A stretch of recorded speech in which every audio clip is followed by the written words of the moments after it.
listening to ChickFlicks with me, your host, alexisoteng. I'm the chick who watches TV shows and flicks and tells you whether they're worth a binge or a skip. Funny enough, I actually filmed this whole episode previously and then something went wrong, so now I'm refilming it again. So if my energy does not feel like what it usually is, it's because I'm tired. But I didn't want to put you guys through 48 minutes of a weird clicking noise in the background. I just felt like that's low-key torture. So I was like, I'll just refilm it, especially because I'm really passionate about this review that I'm doing, which if you caught on to by now and the title, I'm doing the part 2 to my review of Avatar: The Last Airbender, the live action. Now, if you watched the previous video, you know that I watched the first 4 episodes, gave my thoughts, and then I have now finished watching the rest of the series. So I'm gonna give my thoughts on these final 4 episodes, and then also give my opinions on the show as a whole, if I liked it, if it's ChickFlicks approved, all that good stuff. Okay, so no more introduction. Let's get into our general overview. Okay guys, like I said before, I have been a fan of this show since I was a young girl. When it was showing on Nicktoons, me and my brothers would watch it right before we went to school in the mornings. So coming into this, I had high hopes as being a fan, but remember I said that Albert Kim, the creator of the show, wanted to separate this live action from the animated. So one of the choices they made was to give it a more darker tone, make it a little bit more mature, and, target an audience that the animated hadn't, I guess, tried to reach. Even though I still feel like there's fans of the show who were young adults, who were a part of the older crowd, it was mostly targeted for young teens, tweens, and teens. So I really don't mind this change. I feel like that's a great choice in order to make it its own entity. It kind of reminds me of how instead of doing a reboot of The Fresh Prince of Bel-Air as a comedy, they decided to make it more of a drama. And I thought that was a great choice. You know, take some of the things we love about the show and inject those elements into this new adaptation, but give it its own spin. I always believe don't try to replicate, try to do your own spin on the original source material. So I was in full support, especially when we got to the casting. I have said this in the last video, and I'll say it again this time. I think this cast was phenomenal. I don't think there was a bad actor at all. I don't think any of them are bad actors. I think with what they were given, they did their best. And I think it's still solid at the end of the day. Whether I agree with some of the plot changes, the plot points, the arcs, I still think at the end of the day, they all nailed the role that they were supposed to be given. The role that they were given. So yes, these final couple of episodes, we have about, let me pull it up, the final episodes. I'm pretty sure it's Spirited Away, The Blue Spirit, The North, and Legends for these last 4 episodes, but I want to be, it's Spirited Away, Mask, The North, and Legends are the last 4 episodes of this first season. And then when we get into what episodes that they cover from the original animated shows are The Blue Spirit, The Storm. We also do, there's a bit of Battle of the Water Tribe. There's a character that comes into play. We do The Siege of the North Part 1, The Siege of the North Part 2, and The Waterbending Master. Those are the episodes that directly relate to the last 4 episodes in the live action from the animated. So now that we have gotten those general overview thoughts out of the way, I'm going to be breaking this video up into its strengths and weaknesses. So I like to start with the positives. Let's start with the positives, and then we will go on to the weaknesses, and then I'll give my final thoughts. Okay, strengths. Starting with the episodes themselves, I think that these 4 episodes were some of the best of the series. I feel like we started in the middle, like on how great the episodes were. I would give it solid 5, 6s, 7s. These last ones, 8s, 9s, 10s across the board. My favorite episode was Mask. It's great, but I don't want to get ahead of myself. Let's start with Spirited Away. This episode, it follows the episode, I think it might be The Storm. No, actually, scratch that. It's the Winter Solstice. So Winter Solstice Part 1 and Part 2. So it's heavily based on those animated episodes, and it takes a lot from the storyline in those episodes. And I thought this was a great episode. I like how we get a glimpse into the spirit world. We get a lot more expanded story on the spirit world, what happens within. We see a lot of characters that we know from the animated show. The owl, I can't remember his name, but the wise owl from the library in book 2. We get Ko, who we know as the face stealer. We get to meet Roku. We get to see some of their bending abilities again, and then we also get some flashbacks into Katara, Aang, and Sokka's past, as well as we also get to see a bit about Zuko's past. We get the starting bits. I liked this episode. I thought it was really greatly done. I thought Aang encountering Gyatso was well done. Gyatso did not get this much screen time in the animated series, and I think that's one thing that works in favor of the live action is we get to expand a lot more on some of these characters who only get a short amount of screen time. We get more depth added to their characters, and even if they have a lot of screen time, we get to see a side of their story that wasn't featured before. So Gyatso is one of them. We get to see how close of a bond he had with Aang, which was already prominent in the animated show, but it even just gets delved deeper to in the live action. And I loved that he told Aang, like, hey, it's not your fault what happened to the airbenders, right? You were a kid. You are still a kid. What would you have been able to do to stop them? Like, we were trained masters in airbending. We were training you, and we couldn't stop them. What more could you have done? And it's honestly for the best that you ended up getting trapped in that ice, because I think now is the time when you really can make a difference, right? Because I felt that like Aang has been a little too down and a little too serious about making like retributing what he couldn't do in the past. And I feel like he needs to focus on the future, let go of it, and understand that it wasn't his fault. So I really did love Spirited Away. We got to see Ko, and I think delving deeper into a story as we do in Mask, which reveals that like the spirit world, he was a menace, wrecking things throughout the spirit world. Avatar Karuk had to come through and really, you know, bring balance back to the spirit world. And because of that, Ko decided to steal the face of his love. So I thought that was great. We also get an introduction into June, who is played by, oh my God, I forgot her name for a second. Give me 1 second. Let me look this up because I love this woman. She's from Teen Wolf, and so I was like, why am I forgetting her name? Arden Cho. She's from Teen Wolf. She played June so amazing. Like, she's exactly like, she's basically like a real life replica. I feel like they plucked her straight out of the animated show and said, turn her into a live action character, and boom, we got June as Arden, or Arden Cho as June. So amazing job. I love how they portrayed the story arc and included her within. And honestly, these episodes, like I said, they combined a lot of arcs from different animated episodes. And I feel like this was done successfully as opposed to when they did episodes 3 and 4 with Omashu and Into the Dark, where they tried to do Jet, the Northern Air Temple, and King Boomy. I felt like that was low-key a mess, and like I didn't really understand some of the choices they made there.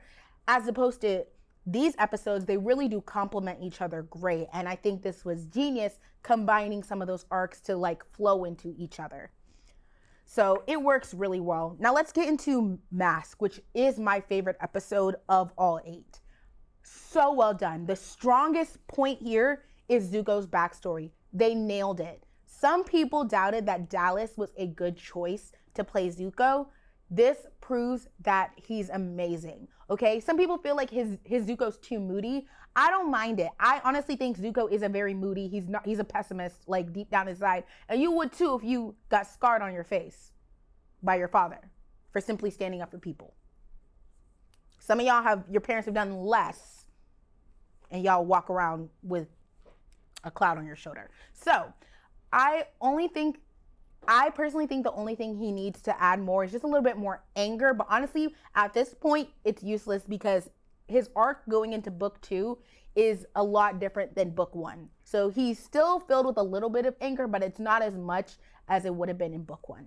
So honestly, I don't even really care that much. I think he did a great job. I loved all the choices they did with this arc, especially because they truly have done an amazing job at explaining why Iroh and Zuko have such a good bond. Iroh looks at Zuko as like another son. They have done great at storytelling. We got the Agni Kai between Ozai and Zuko. We didn't get to see that in the animated series, right? It was in flashback and it was only a glimpse of it. And from there, we could tell that it was really bad, right? But we actually get to see them fight. I love how they created the fight to be that Zuko did get the upper hand on his father, but in a moment of showing mercy and empathy, his father decided to teach him a lesson of that is weakness. Anything that is empathy, mercy, being soft, showing love is weakness. And it just goes to show you how Zuko is truly the son of Ursa, and Azula is her father's daughter. Oh my God, let me say that again.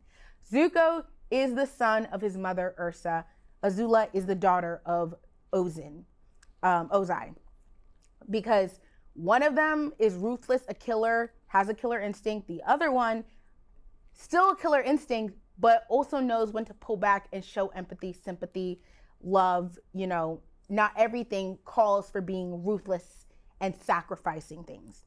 So they did a great job with that. I love the addition of that 41st squadron and how Zuko ended up basically giving up and sacrificing everything for them, and now they're his crew. And it showed, they ended up seeing how much respect he has for them and giving it back. Because, you know, Zuko has those rough outer edges. He lashes out, he insults people, and it's truly because of the anger he has because of the things he went through. And I just think from start to finish, they have done a great job at setting up Zuko's arc. I feel like if there's anything that is perfect from the animated series translating over to live action, it's that. They've nailed it at every single point. Also in these 2 episodes, we get to see a lot more of the Team Avatar's fighting skills. In the beginning, we see Sokka, Katara, and Aang running away from Fire Nation soldiers. I think, like I said, I still think that the fighting scenes are pretty good. Some people don't like the look of them. They feel like it's too slow or it's like too much CGI. But again, a lot of these moves you're seeing them perform, they actually do. Like, they do their own stunts. They've been trained in martial arts to pull off this look that we know from the animated show. But also, it was a stylistic choice to have them slow down certain scenes of the fight so we can truly see what's going on. You know, in animation, it's fast-paced and it's quick enough that we can see everything, but also it's super smooth because it's animation. Why not play to the fact that it's live action? We have these great graphics. We can slow things down, truly give the viewer time to feast upon what is being shown to us. So I feel like people are nitpicking that. I don't think that's a big problem. In these episodes, we also get to see Azula and her fighting power. That lightning scene when she pulls that lightning out, amazing. We haven't seen her do blue fire yet, which we've only seen a glimpse when she got into that anger, like when she got really angry. I'm hoping from now, if we see her fire bending, it's blue. That is her whole, like, she's so in tune with lightning that her fire is just blue. It's that hot. It's burning that bright. You know, red fire is not as hot as blue fire. So I need to see her bending showcase that blue fire and her tenacity, because she is one of the stronger firebenders in the series. She's not as strong as her father, of course, but when it comes to Zuko versus Azula, she is stronger than him. And that is one of the attributes to her being a prodigy. Also, another strength is I think they did a great job at establishing the siblinghood between Katara and Sokka. I think it's really done well. And you really do get the feeling that they're brother and sister. They annoy each other, but they love each other. So they've done a great job at capturing that. I do feel like Katara should tease Sokka a bit more, and Sokka should be a little bit more of a know-it-all. But other than that, I think they've done a great job. One thing that I really loved when we get into the next two episodes, the North and Legends. One, I love that Katara was open to learning healing and the art of healing, but she also wanted to learn how to fight. Because when it comes to the second book and when Aang dies in the Crossroad of Destinies, he dies for like a good 5 minutes, and it's Katara who brings him back to life. Her healing abilities comes into play there. So it just doesn't make sense that she wouldn't want to learn how to heal and how to like harness that energy, because it's one of her best assets for Team Avatar. So I like that they had her being open to it, but of course she's like, you know, I would love to learn how to heal, but I know that I am strongest when it comes to combat. I also love that they build upon this arc with her demanding to be taught and for them to let her fight in the Northern Water Tribe, that the other women of the tribe come with her and being like, we need to fight for our home. Why should we not be able to lay our lives down for the place we live, the place we love, the people we love? It was such an amazing moment. I think that was great storytelling done. And I'm like, that's how you build upon an arc and like give it more depth. Because I'm sure that Katara is not the first woman to come through this tribe being like, this is a little sexist and it's wrong that I shouldn't be able to fight for the people I love. And so for the other women to be like, we've been feeling this too, and right now we see that our home is in danger. You cannot tell us that we cannot fight. I loved that. And also in these episodes, with their first attack on the boats, we see Team Avatar do their first like little synchronized mission. They infiltrated the first Fire Nation boat or fleet, and they, you know, took him out. And then they saw how many fleets there was, and they're like, wow. But that little fight scene coordinator showed just how great of a team leader Sokka is. He's finally coming into his own as a warrior, believing in himself. And they all look great with the moves, like fighting. It looked really, really good. So honestly, like I said, one of the strengths of this show is that when they nail it, oh, they nail it. They get it done. They bring about the emotions and the excitement that the animated series, you know, brings to you. They do a great job at expanding on certain arcs that we don't really get to see in the animated series. So there's a lot to love and a lot to get from the show. I want to add this. I really love how we expanded upon Karuk's story. I know I already said that, but I specifically love how we talk about what he did for the spirit world. I feel like in the animated series, we only know that his love got her face stolen and that he was a pretty cool, chill, go with the flow avatar. And the only reason he was able to do that was because Yao Chen took care of business in the mortal world, made sure there was peace there, but she neglected the spirit world. So when it was his turn to take over, he had to do the opposite. He could leave the modern world, real world alone, but he had to go to the spirit world and fix things. And that's what sent Ko to take revenge on him. And I feel like this is a strength of the series, expanding upon stories like this that we didn't really get to see that much of. Because honestly, they explore it in, what's it called? The comics, Atla comics, but everything else, no, we don't. So it's really great that we finally get some expansion in this story. I also really love that Yue is she's so connected with the spirit world after getting her life granted by the moon spirit, that she's able to travel between them. I'm not really sure why she's a fox. I don't mind it. I just don't know why she's a fox. I guess because that's an animal that represents her spirit. You know, she's from the Northern Water Tribe. It's an Arctic fox. It makes sense that, like, if she was gonna be an animal, it'd be a fox. But why is she an animal? I'm not really sure. I don't really mind it, but I love that. I also think Yue and Sokka's chemistry was really, really good, really cute. I loved it. I think they did a great job of that story. Some people are coming for the wig. I don't think it's that bad. But yeah, I don't think it's that bad. But I don't know. Maybe I'm not seeing what y'all are seeing. I do agree though that if the M. Night Shyamalan got anything right, it was Yue's wig. That thing was laid. It was beautiful. It was simplistic. Ate the fuck down. But that's the only props I'll ever give those hoes. Now, let's get into our weaknesses, some things that we didn't like, okay? And this doesn't necessarily mean that, like, I hate the show or, like, I hated this. I just don't necessarily agree. Almost all of these, I see where they were going, and I see what they were going for. I just don't necessarily think this was the best thing to do or the way to do it. But let's get into it.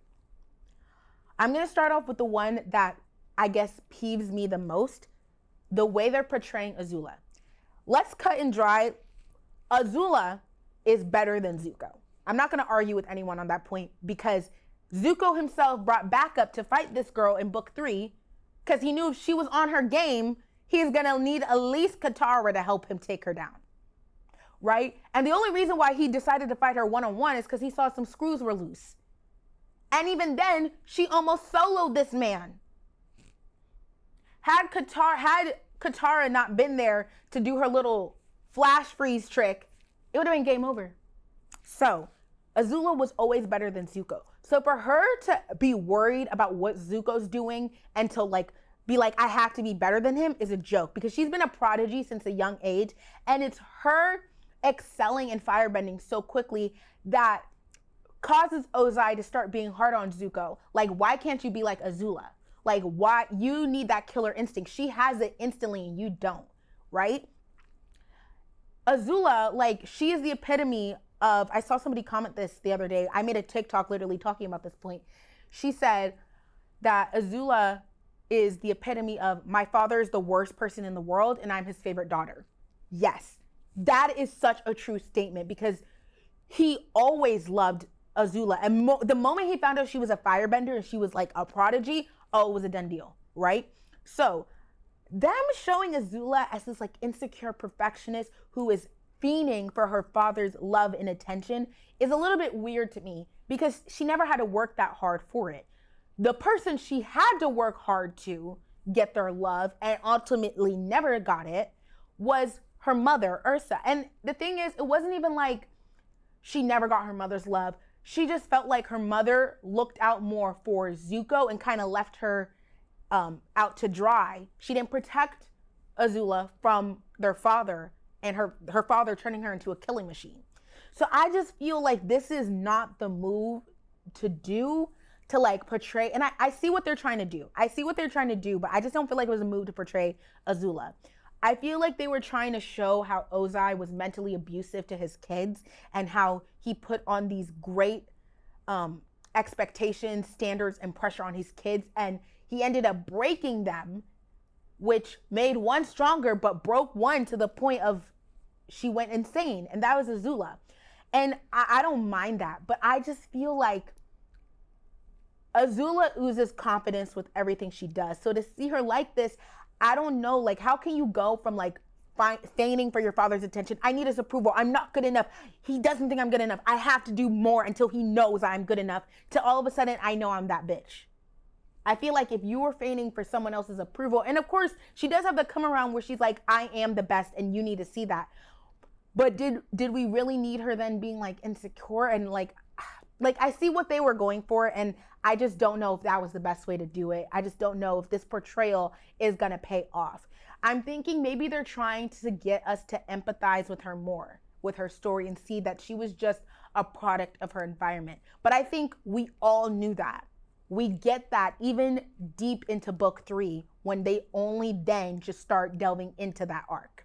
So that's my own opinion, but this has nothing to do with the actress. I think the actress has done a great job of portraying what they have given her. So it's nothing against her. I just think it comes down to the writing. I don't necessarily agree with it, but we'll see how it goes. Book 2 Azula better be on demon mode though, okay? Because she's facing Team Avatar at some of their best, like almost at their best. She got to be that bitch, and I'm expecting her to be. Okay.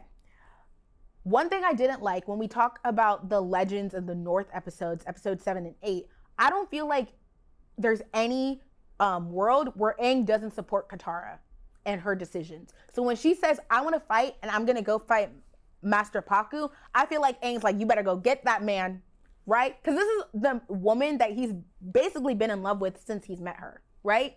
Which, that's another thing. We don't really get to see. I don't even know that they're going to, like, they have any romantic chemistry between them. And maybe you guys are trying to play as it's one-sided now. Where's the side? Because I don't even think Aang likes her like that. What are we doing here? It's a little weird. But I just felt like it was weird. And I get that he talked with Karuk, and it scared him about having people close to you being a weakness. They're a liability, and it makes it easier for your enemy to target the people you love the most if you keep them close to you, right? But I just feel like Aang should know, like, I feel like because Aang has already lost every single person he loved, he would hold a little bit harder onto the people he has now, and he would be like, I hear what you're saying, but these are the people who have helped me get here so far. I can't push them away right now when they're the only people I have. Like, it feels weird, especially because he's literally like 12. He's 12, 13. I don't know a single 12 or 13-year-old who's pushing away. Did you guys see that? That was like a bug. But I don't know a single 12 or 13-year-old who's pushing away the only family they have at this point. I just don't exactly agree with it, but I get it. It's because he was doing it at a moment of being scared. But I feel like he shouldn't feel guilty or scared anymore, especially because he got to talk to Gyatso one more time. He assured him of his capabilities and that, you know, it wasn't his fault. So I don't get why he's still holding on to this guilt. I feel like we're dragging this out a little too long. We do not get as much of Roku as we do with Aang and Kyoshi and Aang and Karuk. And I feel like Roku doesn't have as much of an impact as those other two avatars, which is crazy because out of the 4 avatars in that cycle, which is Yao Chen, Karuk, Kyoshi, and Roku, he is Aang's mentor. He is the closest avatar mentor that Aang has a bond with. Like, literally, Aang, whenever he goes into that avatar state to talk to his past selves, he's usually always talking to Roku. So it's weird that out of all of the avatars that were showcased this season, he got some of the least impactful scenes. So in these 2 episodes, right? Let's talk about the Paku and Katara fight arc, him not wanting her to fight. Like I said, there were some really great moments in there that I liked that I talked about in the strengths. But it's crazy that Paku doesn't decide to teach Katara waterbending. And what's even crazier is that they say she's a master. This girl has been waterbending for the first time, like actually waterbending, for like 3 weeks now. I know she's a prodigy and she's one of the strongest waterbenders in the Atla universe, but there's no way she's that good. I am so sorry. Especially because all she's had at this point is a waterbending scroll. What? Make it make sense. I don't understand. And this is one of the reasons why I feel like they had to do this is because they didn't have enough time. They didn't have time for Paku to teach Katara how to waterbend because you only have 8 episodes and you can only do so much with 8 episodes. And I know that was because Netflix does not give any new series like this, like 10 episodes, 12 episodes right off the bat without seeing how it does on its first run. But I think that really hindered them. Like, if I had to point out what hindered them the most, it was that. I think because they didn't have time, that is why they just decided to declare Katara as a master. And I feel like that was such a wrong decision. Like, also the fact is she's talking about training Aang in waterbending. He should already be trained by now. You should have been training him with the little bit knowledge you had. And then y'all came here and y'all learned it even more and became like that. Because you can still strengthen his skills and like continue to train with him. But y'all need to learn from someone who's actually mastered it. And honey, I don't care how good Katara is of a waterbending. Listen, I know she's a real big op when it comes to waterbending. She a good waterbender. She one of the best. She learned how to bloodbend in less than 24 hours. She's good. You're not going to convince me. But when she learned how to blood bend, she had been water bending for at least 6 months at that point. And also, she had already been trained by Master Paku, who called her one of his best students ever, her and Aang. So, I just don't agree with this take. I don't. Also, Aang not bending a single drop of water, not a single droplet of water. This whole book one is crazy. What? He only did airbending. The whole point of him getting to the north was so that he could train with good waterbenders. And then we get there and he doesn't even do an ounce of training. What? Because I know Paku was willing to teach him. He was a man. And again, I think it's because of time. I think they just didn't have the time to do, because I think they were at the Northern Water Tribe for at least a week or two. And through those 2 weeks, they went through vigorous training in order for Aang to feel like he had basically mastered waterbending, and all he needed to do was just continue doing repetition with Katara, right? So we get there, he don't do any waterbending. He don't even like learn a technique. And then also it's like, whoa, what have we been doing all this time when they've been traveling? Why wasn't Katara like trying to teach him? Because I know she said, I'm not a good teacher. Like, I don't really know much. But even in the animated series, they were like, we'll just learn what we can. We'll practice with each other and hope to get better. Like, that would have worked. And if she's such a master, she's so good, she don't need to be trained. Why wasn't she just training him before? So I just don't get that. I feel that in the Spirited Away episode, that I'm kind of jumping back to episode 5, I feel like it was weird that we got to see a bit about Katara and Sokka's past and some of the wounds that they have yet to heal from, and we didn't see like anything come out of that. It's either they get past it or maybe don't even bring it up, because I get that them being in the spirit world was asking them to confront some of their darkest memories, their darkest feelings, right? But then I feel like that should have been, like, they should have confronted it and something should have happened. Either they realize, like, I don't know, something, but just to show it and then there's no resolve. Like, we watched Katara relive her trauma, and for what? And then they don't ever touch upon it again. Same thing with Sokka. The funny thing is we see them like move past it and become stronger, but was that because they relived those memories and they let them go? We don't know. It's never like explained well enough. So I felt like that wasn't a best move. I don't think Momo's death was needed. I feel like that was so extra, and for what? Because I was sitting here and I was like, if Momo's dead, I'm actually turning this TV off. Like, up until then, no choices that they have made, even the Azula, like the way they were portraying her, nothing ever made me want to shut off the screen until I saw that. When I saw that, I was like, oh no, what you will not do is mercilessly kill one of the best characters in this show for no good reason. No good reason. But then we turn out he's alive. And I guess they did it to show that Yue is just so connected with the spirit world and her healing. But like, I didn't really get it. And there was this moment when Commander Zal was at the sacred pond. You know, he's holding the moon spirit in his hand. And I think Aang thought that was the time to start talking to him and like being like, you know, don't do this. Like, I'm the Avatar and I feel like he was like doing this soft sentimental moment where he's getting vulnerable with Commander Zhao. And I just felt like this was not the tone. This was not the tone nor the time that we needed to do. I don't feel like it fit between such a like high stakes scene. We're talking about the moon spirit that literally helps all the waterbenders, especially during a night like a full moon, waterbend at their best. I don't think this is the time to start trying to reach him through his heart. That's just me. But yeah, that's pretty much all my weaknesses. I think my biggest ones again were the portrayal of Azula, this whole thing of Katara being a waterbending master, and then Aang not waterbending at all. Like, I just didn't really get that.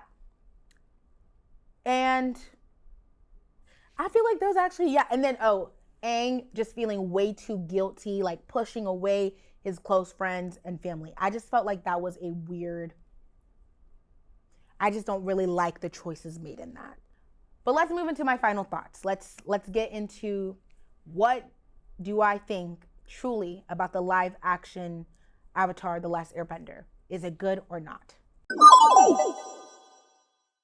Okay, when it comes to my final thoughts on Avatar: The Last Airbender live action, I think this is a good series. I think it's a good show. I think my only problem lies in the fact that it needed more episodes. I think that is the biggest problem of the show. Forget everything I said about the weaknesses and strengths. I feel like all of that gets solved if it had at least 10 episodes. I don't feel like this is a show that you can only give 8, because let's look at the animated series. It had 24 episodes, right? 24 episodes. At the very minimum, you cut out all the filler. 10 episodes would have been perfect if they're each 1 hour for this live action adaptation. Giving it 8, even with 1 hour for every episode, and it having 8 hours versus the live action, which had 7 hours and 30 minutes in its total runtime, I don't feel like it's enough, especially if you're gonna dive deeper into these storylines. It needed 10. I hope that Netflix makes the decision, because like I said, I feel like Netflix did that simply because they don't give any series like that many episodes until they prove themselves, right? So I feel like next season, especially because of all of the story that we have to like expand upon, all the plot points, we have to go back to Amashu, we got to go to Ba Sing Se, we got to lose Appa, right? We got to go to Ba Sing Se. They had to do the Crossroads of Destiny. There's so much to do. No, I'm gonna need 10. 12 would be perfect. You give us 12, I promise you that season gonna be popping. But at least 10. We can't do 8, baby. I truly feel like if they do 8, it might be the downfall of the second book. But as you can tell, I want to see a second season. So yeah, I think casting, this show is great. If you understand that this is not going to be a replica of the live action, you will enjoy this. And I don't mind it, right? I don't mind that it's darker. I like that it's darker, you know? You want lightheartedness, the light fun, the a little bit serious, but overall a good tone, great storytelling, you go to the animated. You want darker, deeper, expanded upon, you go to the live action. I'm okay with that. I think some people are nitpicking, and these people who are nitpicking, saying it's bad and it's not true to the animated show, please, you need to get over this hump of it's going to be a replica of the animated show, because at every single turn, they have told you. The names of the episodes aren't even the same. We ain't even doing book 1. They're not even doing book 1, water, what episode it is. It's different. And if you accept that for what it is, you're going to have a fun time. There's something for everyone to love. There's a lot to go around here. So is this ChickFlicks approved? The live action Avatar: The Last Airbender? Yes. Go and watch it. If you're a fan of the animated show, you'll find something you'll love. If you're not, this is a great way to get into the animated show. It's like a little like gateway, right? You see this? Okay, let's compare it to the animated. So I think I'm going to give this first season a solid 4 stars. Some of those things that I commented on that I didn't like takes that star away. But I don't feel like any of that made me want to stop watching fully, except for the Momo part. They had me in the first part of that, not gonna lie, but when I saw he was okay, I was like, okay, we can continue. But other than that, I was always gonna watch the whole thing. I was always excited to see, okay, what are we doing next? What's gonna happen? Even after the 3rd and 4th episode, which were my lowest rated episodes, the best episode has to be Mask. That is an episode, if you are an Atla fan, you will truly appreciate it from start to finish. And yeah, I want to give really big props to the cast. Amazing. Well done. You guys have done it justice. Even if they don't fully represent the character to their essence 100%, it's enough that I understand, like, yes, they are Katara. They are Sokka. They are Azula, Zuko, Aang, and everyone in between. So guys, like I said, Avatar: Last Airbender, it's ChickFlicks approved, and y'all better go watch it. Now let's get into my outro. If you want to follow me on my socials, guys, it's going to be up here, either on this side or this side, whichever side, read it. Go follow me on those platforms because I interact with you guys every chance I get, and you guys will have the chance to tell me what things you want me to review, what episodes I should put out. And so please, please, please follow me. I try to be super active on all my social media. If you are listening to ChickFlicks on Spotify, SoundCloud, YouTube, or wherever, please subscribe to the account that has posted it. I am an official show of FAU Owl TV, so if you're following on there, or you're watching on there, please subscribe. Or if you're watching on my personal channel, subscribe there. Leave a comment, rate it 5 stars, do whatever you have to do so you never miss a ChickFlicks episode. And yeah, guys, that's pretty much it. I hope you enjoyed this episode. I hope the next episode isn't too far into the future. But until then, this is Alexis signing off at ChickFlicks. You guys have a good one. Bye.